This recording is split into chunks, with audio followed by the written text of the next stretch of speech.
All right, good morning, everyone. So, woke up today and realized that 365 days we've had this 4Runner.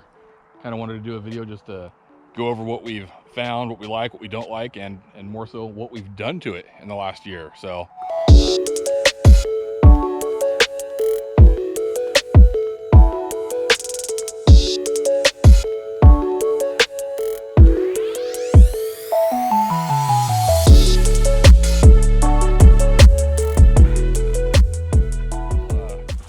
background, many years ago I had a Jeep Cherokee, relatively built, 33s, lockers front and rear, gears.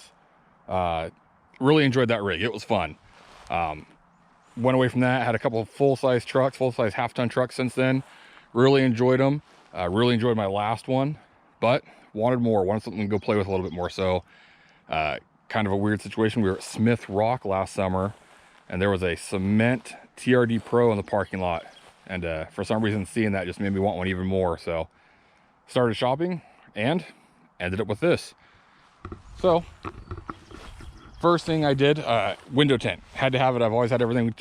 Everything's I've owned has had the windows tinted. So front windows 20%, windshields 50%. Fred at Rapco in Portland did it, and I'll put a link to his services and everything I'm going to mention here in the description below. So you can see it all down there.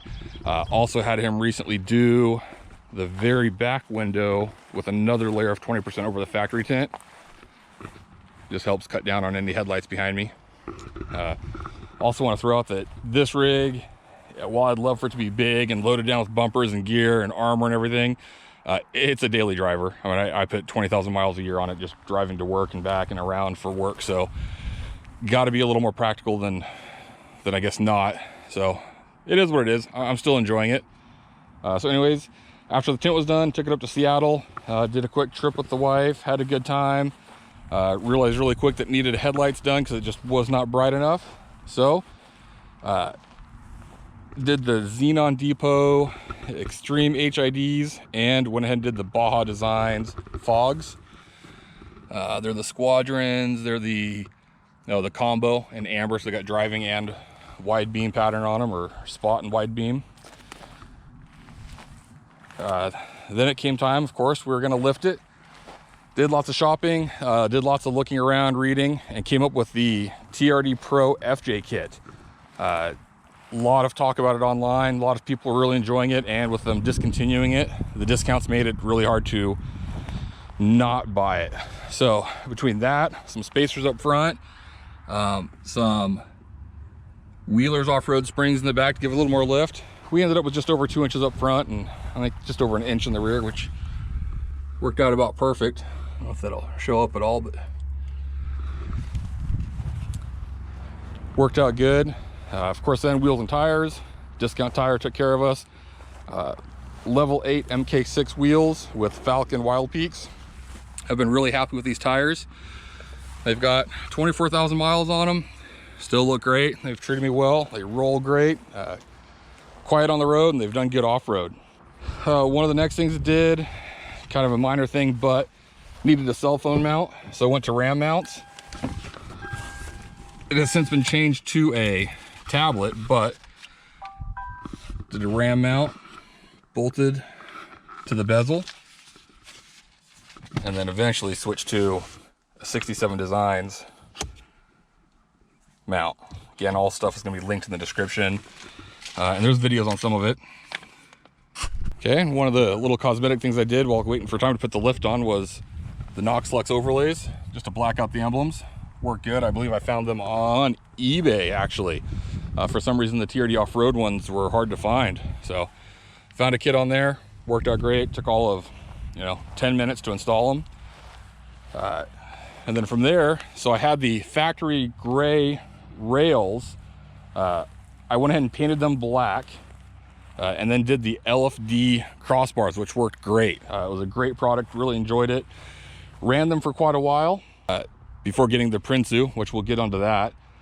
Kind of jump inside to one of the next things I purchased for the rig, so I wanted to make sure we had this, but it's one of the Noco GB40 backup batteries, the jump start boxes.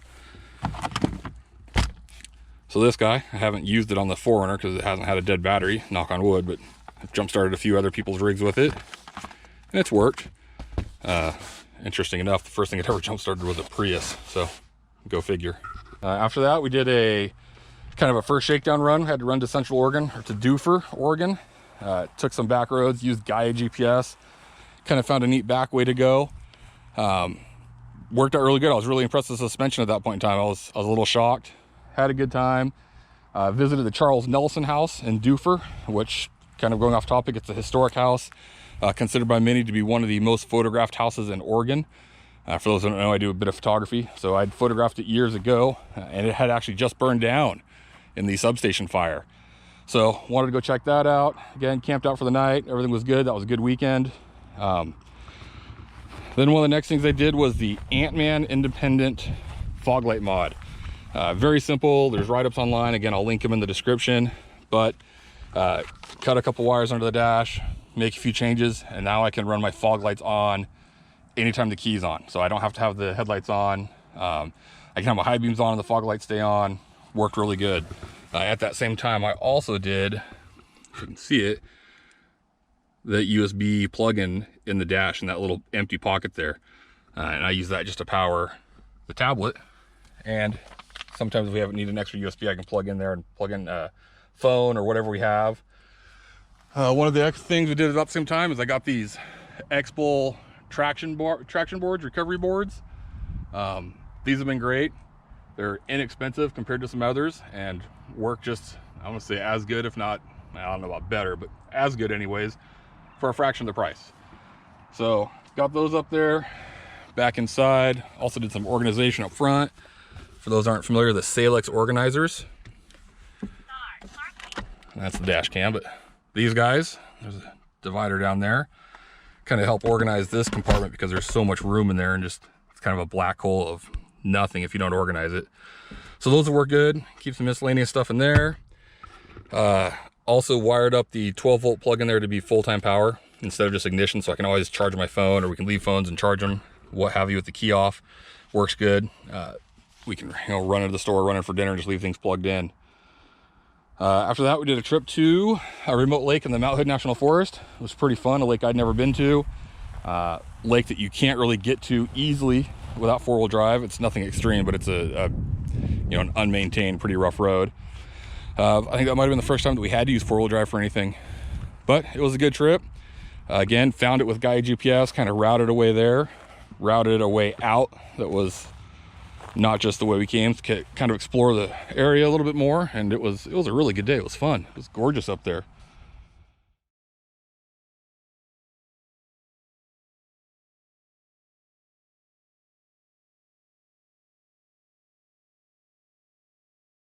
Shortly after that, did a weekend getaway to Gearhart. Nothing really off-road or camping, but stayed in a nice condo, played a lot on the beach in the sand, day and night. Interesting enough, we passed a vehicle that a couple days later we'd seen in the news that actually got stuck, and then the tide came in and washed it out, and was an interesting ordeal for them. After that, did a trip up to what we call Goat Mountain, which can't see it from where I'm standing because the trees are blocking it, but there's a mountain out here that I can see from my front door. It's got a cell phone tower on top of it. It's kind of the place everybody tries to get in the winter time because there's so much snow. Did some exploring up there, found some lakes, had a really good time. Got back, kept working on organizing. Got some Rago fabrication rear panels, which I'm sure everybody's pretty familiar with these, but these guys mount on both sides. I've just got some basic stuff strapped to them now. Use these Velcro straps that are from Amazon. Again, I'll be linking them in the description. First aid kit, shooting mat, air hose for the future air compressor setup. I do have an air compressor, but not a permanent one. Got my Gaia GPS water bottle. And so haven't really put these to their full potential. Obviously there's still open space on them, but they've been great. They don't rattle, and kind of nice for stuff that I want out in the open instead of in a container locked away.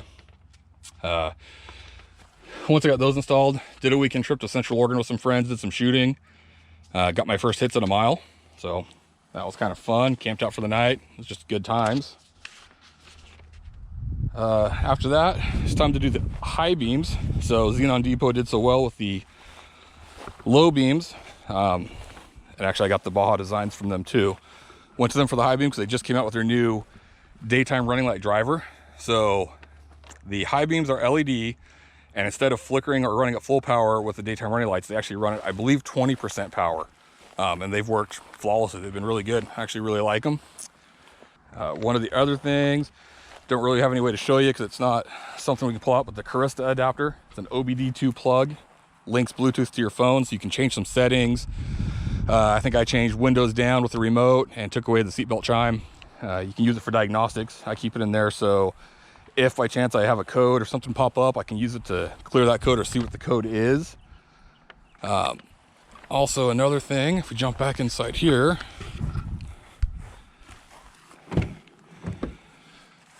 so ham radio communications, I'm going to get a mobile unit mounted in here eventually, but kind of a budget now setup. These little Baofeng radios, you know, they're 50, 60 bucks. This is the 8-watt one. And I've got it wired into an external antenna to an NMO hood mount. Very simple, very inexpensive. Again, links to everything will be in the description.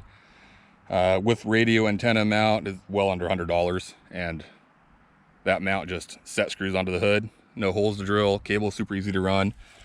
Pretty nice. And then also did the Guardian Krios Mini dash cam. This one's got constant 12-volt power, so it's always recording, does the parking mode. You know, when the vehicle is shut off and not moving, it records, I believe, 1 frame a second, so you kind of have video of what's going on when you're not at your rig. So that's been nice. Did the TRD Pro knockoff grill. This is not an OEM grill. I could not justify the cost of the OEM one, but been really happy with this one. I've actually parked this next to a couple pros and kind of analyzed the differences, and I almost think this one fits better. Some people complain about the side gaps. You don't notice them until somebody points them out.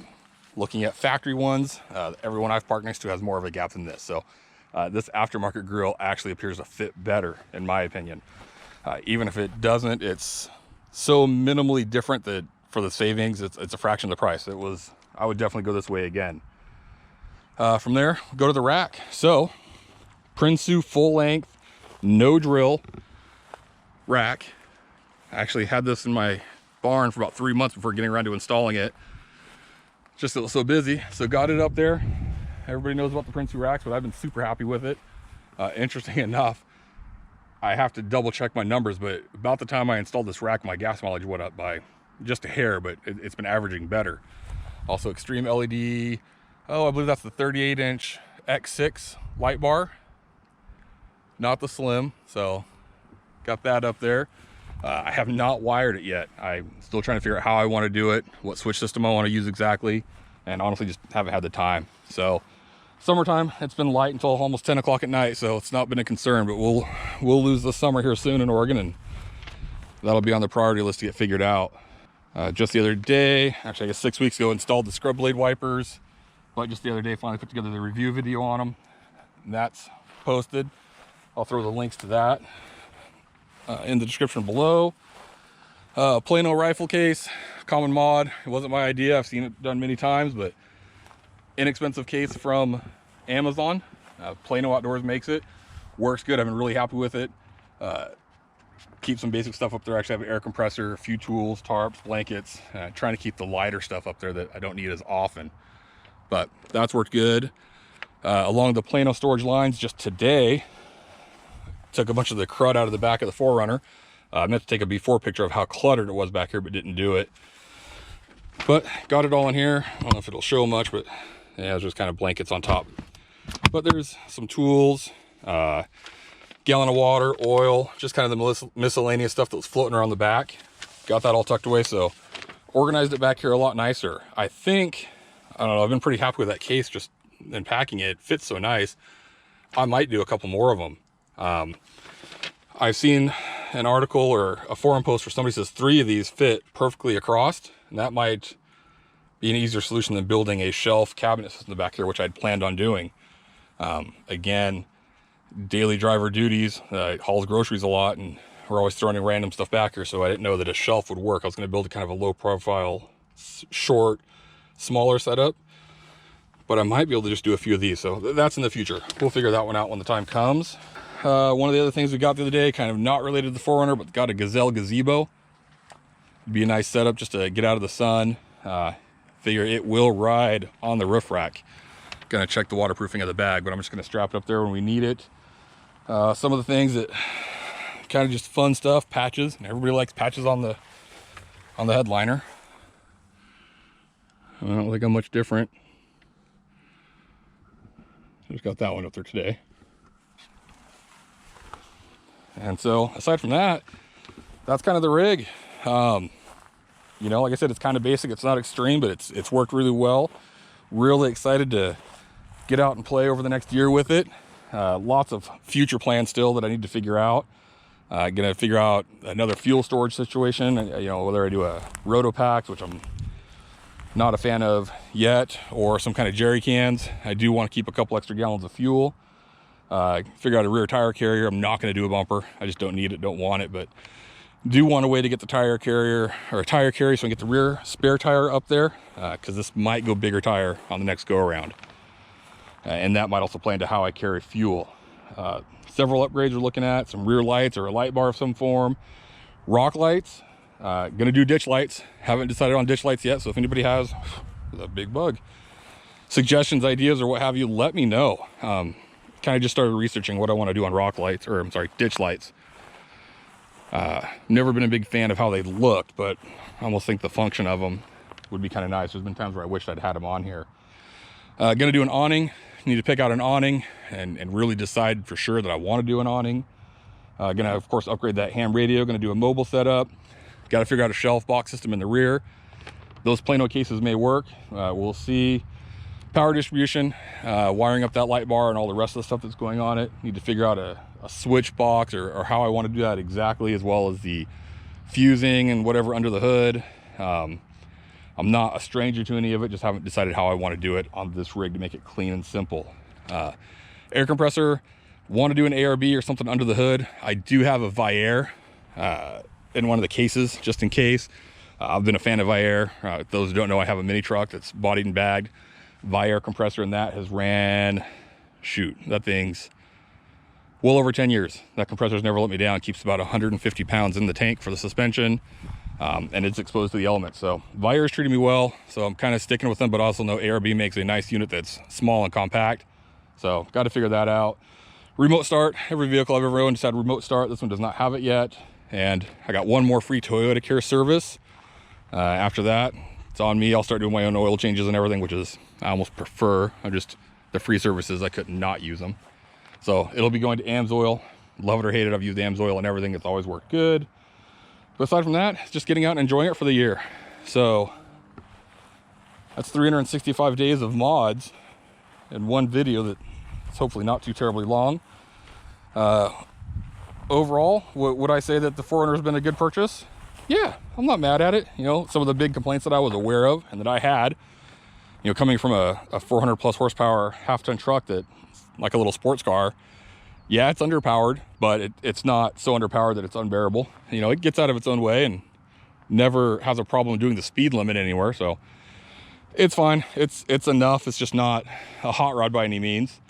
You know, a little cramped on room inside compared to a full-size truck, but it just means you got to organize a little better, keep things a little lighter.